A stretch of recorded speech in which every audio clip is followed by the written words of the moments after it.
Joe Mixon last year, 257 rush attempts, 1,034 yards, 9 touchdowns, 52 receptions on 64 targets, 376 yards, and 3 touchdowns to the air. Thoughts on Joe Mixon?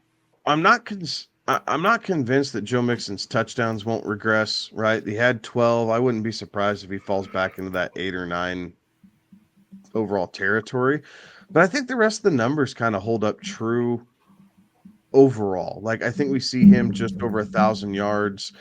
The 52 receptions I do find interesting also, right? So that might be a little bit difficult only because there's a lot of mouths to feed in Houston all of a sudden. Mm-hmm. Um, a lot of mouths between Schultz, Diggs, Collins, and Dell, and you're adding Joe Mixon into the list. Like, great weapon to have and help keep defenses honest. So I do think he's going to have a lot of clear running lanes to go through, but I'm not sure how much passing work he's going to see overall. So I could see that drop from 52 to maybe like 38, 39 catches, something like that over the course of the season. So I don't know that RB5 is necessarily in the cards, but I still feel like getting him at RB15 is a value. And with this offense and what the expectations are in Houston overall, to get RB to get him at RB15 and feel pretty confident that he's going to be knocking on the door at RB1, there is value built in there, even if it's only slight with the touchdown regression and probably reception total regression.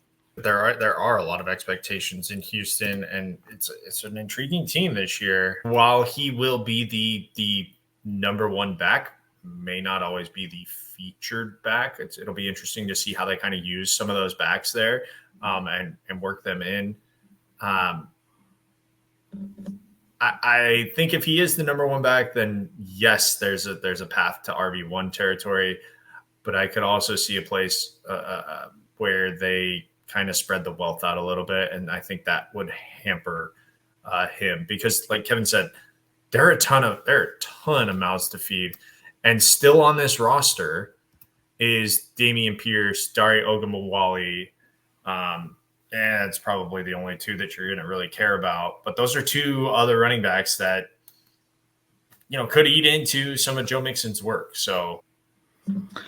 Fair enough. I'm not concerned about Joe Mixon's workload in Houston, right? Like, this is a guy that I think we're still going to see get somewhere in the neighborhood of 250 touches on the ground, if nothing else, right? Like, while yes, we may see some regression through the passing work, but I think that regression is still somewhere in the 40 to 50 reception range, right? Like, even 40.